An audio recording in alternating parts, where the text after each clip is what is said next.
Welcome to RCCA's Election Preview. And today in the studio, I have District 4 incumbent Tom Rayome. And we're going to sit down and talk with him and get to know him a bit better. His opponent is Stephen Abrahamson, and that is going to take place on April 1st. That's the election. So I'm going to turn it over to Tom, and Tom's going to tell us about himself. Thanks, Tom. I am Tom Rayome. I'm from Port Edwards originally. Grew up there. I've been in Rapids for 20 years and plus of that. I'm District 4 Chair, Representative, as you stated. I've enjoyed being on the council, different committees over all the years that I've been there. I'm married. We've had 5 kids. The last one's a sophomore at Madison this year. There's one that's graduating in a couple months from lacrosse. So soon we'll be without kids at home, hopefully anyway. So I live on 22nd Street, just north of Washington Street, a few blocks. So that's about it. All right. Well, why have you chose to put your papers in, run again? You've been on the council for how many years now? Well, you know, I probably should have added them up because I had a little 4-year break. I think this is the 18th year. I think it is. So yeah, 22. I think so. So you decided to do it again. Something you're really passionate about? Yeah, I really like it, Tom. I like you know, working with the council staff, the employees on different departments and that, to try and do something you know, constructive for the city. That not just me, but others. You know, we try to talk and work things out of what we think is the best way to go on stuff. So it's something that I've really enjoyed doing, and being on, like I said, different committees. Been chair of some of them, some I haven't, and that. So it's been an interesting you know, couple decades. So. Well, I think that will lead us right into our next question. If you do get elected, do you see yourself being on a committee again? Yeah, we'll be split up. All of us, the 8 people on the council, will be split up. You know, with the mayor will appoint people. I've enjoyed being on Public Works. It's a interesting committee, and I guess different projects that are brought up to look at, different street projects and the like. Obviously. There's people that don't like having something done or whatever, so we try to explain it. Usually I think we're successful in that. Then there's been sometimes probably, you know, off the top of my head I can't think, but I'm sure there's probably been a couple that either weren't done, delayed, or you know, put off for a few years, and something else was looked at to be done. So another interesting one that I was only on a couple years, I think, was the Human Resources one committee, which was an interesting experience. My background coming from being involved over the years in my union that I work in the paper mill and that. So I guess with the HR committee was sitting on the management side of that. So it was an interesting thing. Alrighty. You have to be available to the general public for questions, especially in your district. People call you at home or call you you see at the grocery store, ask you the questions. How do you make yourself available to the public if you're an elected official? You know, I other than probably the, like now, campaigning and that, I think people, for the most part, I think they know who to call. They got to ask people or look up numbers. They might call City Hall, I think, and say, you know, and they might not even know for sure what district they're in.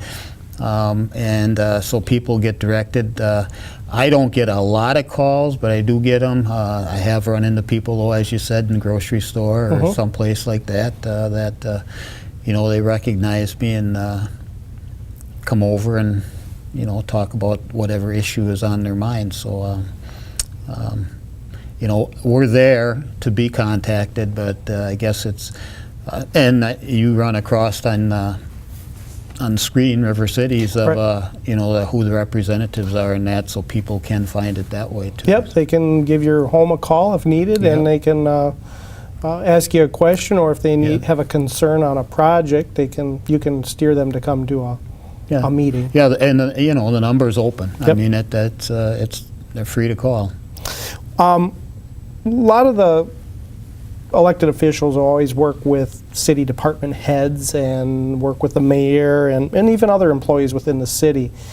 Is there any ways that you might do that differently, or as if you were elected, working, how would you work with those people rather than just maybe on when it's council night or public works night? Do you contact them in a different way?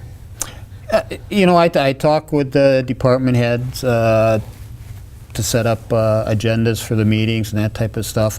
I think some in the last several years, some maybe of the more individual contacts of meeting with them, and that I think is less, and I think part is that some actually, I think, not necessarily control, but of things that went through the council are more handled by, you know, in the inter-department than actually coming through the council. So I think some of that contact with the department heads and that have changed. Well, you've had 5 children that have gone through the educational system, all the way from kindergarten Yep. on the way up. Yep, that we have. Do you think the schools are doing a good job, both here locally and even up to the mid-state level? Do you think there needs to be a change, or are you really happy with the system and really will be able to keep our people here? We've been, I think, overall happy with the system. Of course, you know, things always are changing in that. So it's you know, the administration, the school board, parents, and that. If they see things that may be better to do, so there, you know, there's always, it comes along a better way, or, you know, in a different way that it is a better way. You know, and, you know, mid-state and that you know, a local college or, you know, technical school, whichever people want to call it, that I think is a very good tool, facility to have. You know, it's right at hand. It's just right on 32nd Street, just across it to the east. So it's you know, it's easy to get to, the access. You know, from people that live in the General Rapids area, but even if there are people from the Point area that are Plover and that wanted that it's not really that far a drive to come over to it. So I think the educational systems are good. Of course, like I said, it always can be changed Right. for the better. And it really leads into what is kind of really happening a lot here, this economic development. We hear it all the time. How regionally, we hear how schools and how keeping young kids will help build maybe businesses here in the area. Is there any ideas that you could think of that maybe the city could help make that happen? If it's you guys, if you're elected again on the council, or working with the mayor directly, or even department heads, how can the city help with develop that growth? In the regionally? And help regionally Okay. too? Regionally, I think there should be more involvement from people. I think the council. I feel left out, but I think it's changed with that. You know, there were meetings, the mayor with the different communities. Not that we were at all of them, but I think there was more involvement with the council, and that I would like to see go back to. So really working closely with your peers on the council. Yeah. And the regional development, you know, I think there are things that the different communities can do together, collectively. And for sure in this day and age, if it can be worked out, that it's could be a cheaper and a win-win for everybody. Exactly. So. Okay.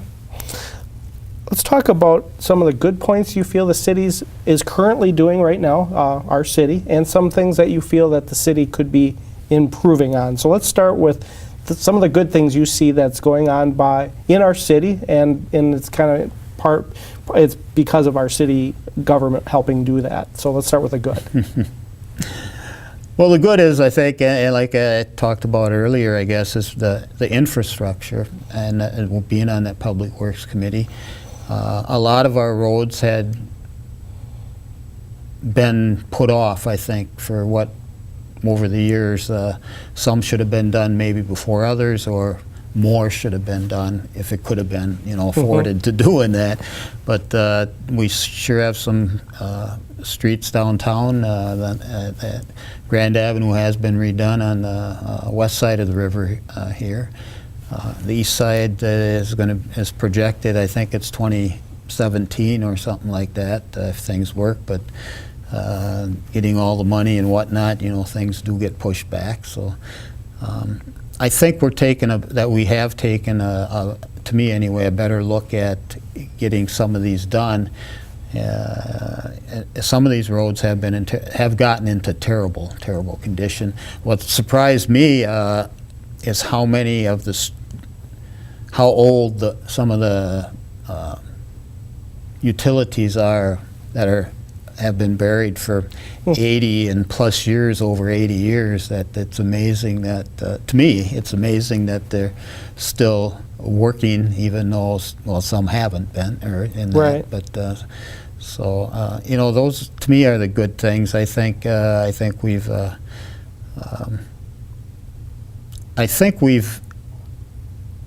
got the people to become more involved. I mean, not that we have done it all ourselves, but that we have encouraged, I think, more for people to be involved in the process of the city, and I think they've done that. So, Do you think the city could be improving on some areas that need some improvement? Any areas there you see would like changed? I think again, involvement, to be involved with the communities, surrounding communities. I think it was at the Park and Rec even just recently of looking at with the green space and parks and that type of stuff of what can be done. I think that's potential there of a big improvement, and not just in some cases, not just for the city. I think there's going to be talk, and because of the pool in Rapids has outlived its lifetime. There's not many years that we can keep it going, basically. Some type of a pool, aquatic center, and I like to emphasize the aquatic center because from us looking at it, it's not a water park, even though there may be some slides or something in there. It would just be an aquatic center. So that, and I think again, even though I think I said that it was better, I think better communication, better rapport with people. I think it's changing and for the better in that we've met with our meeting with staff is. I've gone to a couple of the meetings recently with the citizens that instead of maybe all the questions and answers being at the committee meeting, which is fine to have questions in that, but the going over, the public seeing the drawings, the maps that the staff puts together and has up on their boards and that they can walk around, and staff's available. Like I said, I've been to a few here lately, and I think that's a thing that has come about, and I think will work for the better.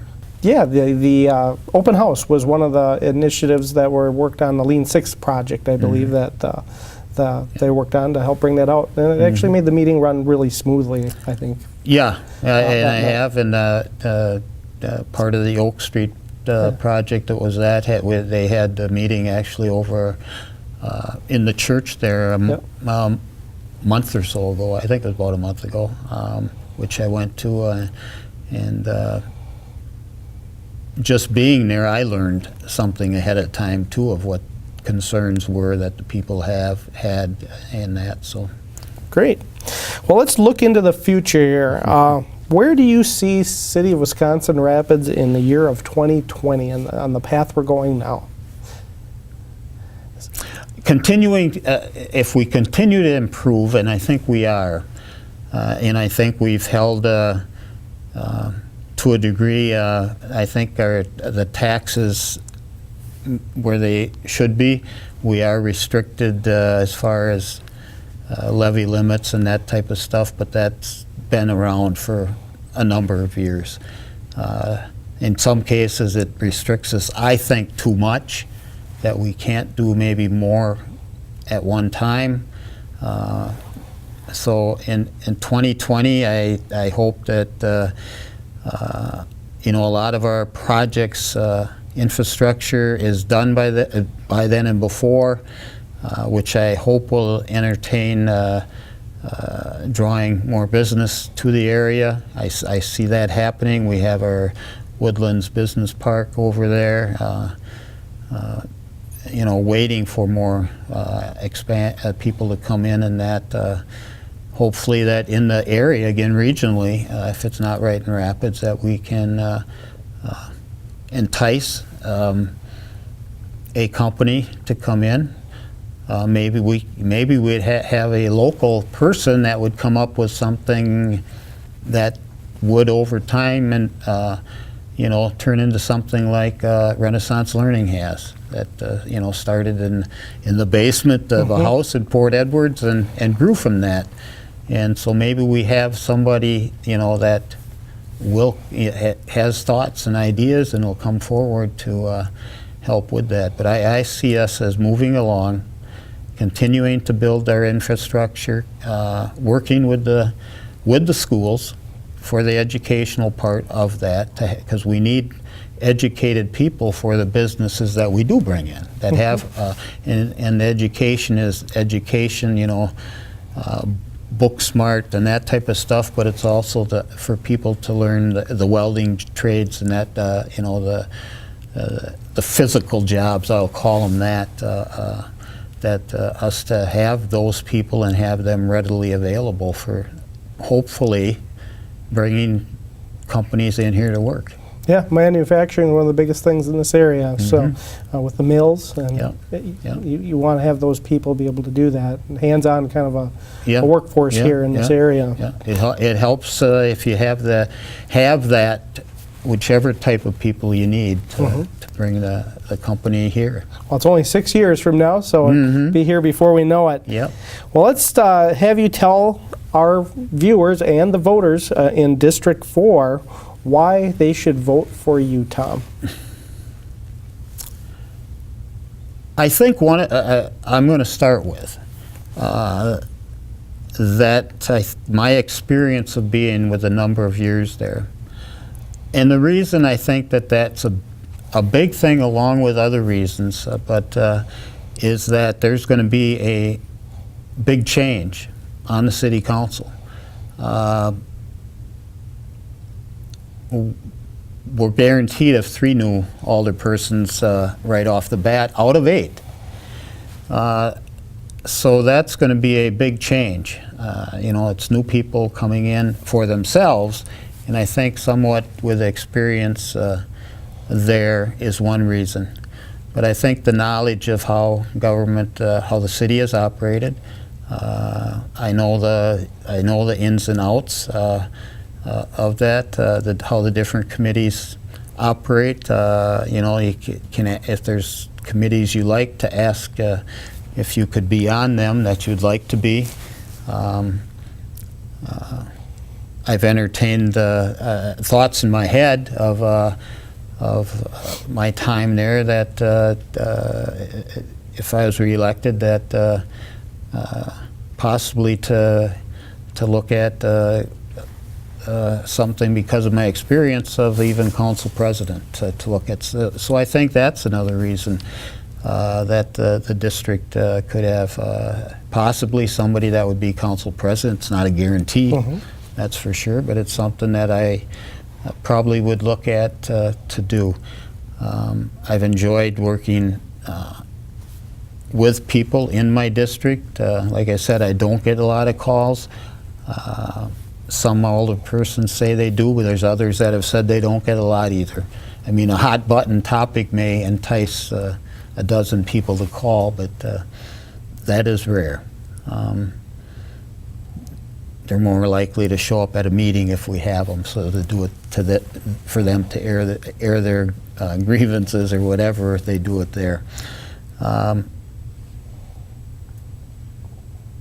I'm willing to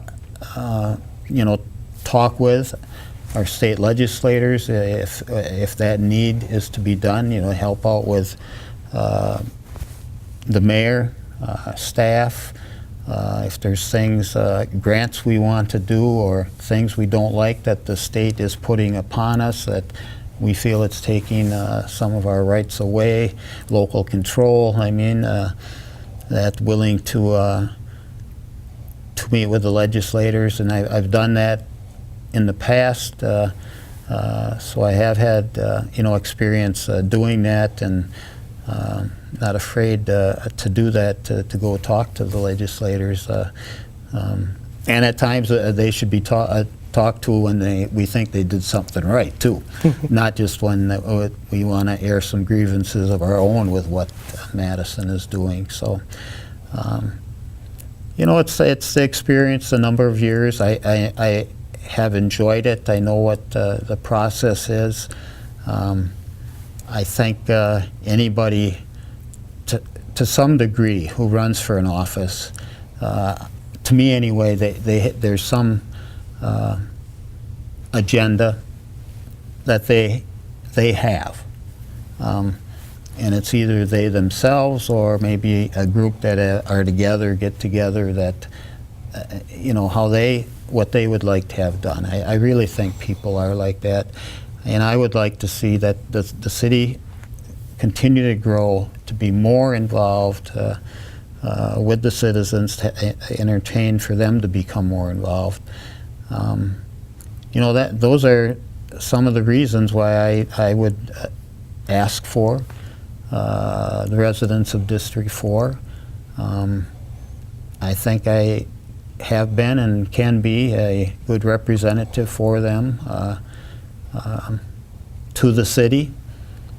I think over the years, for the most part, people have been satisfied with what we have done, and I think with what I have done over the years.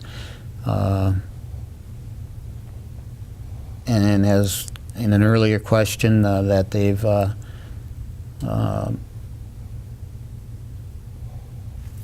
by meeting with them, that they've maybe not totally accepted, but became more aware of what the reason and need was for doing things. So. All righty. Well, Tom, I appreciate you coming by and sharing that information. Well, I thank you, Tom, and I thank River City's Community Access, Colton, taping this, for what you guys do with not just this, but I appreciate this for being opportunity for the people in my district to see me, but also with the work that you guys do with all the meetings. There's a lot of hours, a lot more hours you guys put in than I'm sure the general public is aware of. So that's not an 8-to-5 job. So no, it's that's not. Part of what media is about. Been that yep. way for 20-some years of my career as being Yep. a journalist. So Yep. get used to working 24/7. Yep, But you yeah, do. thank you. Thank you. Appreciate that. All righty. Well, get out and vote April 1st. And this was for District 4. Tom Rayome, he's the incumbent, and he's running against Stephen Abrahamson. So April 1st is the date, and we appreciate you joining us here on RCCA's Election Preview.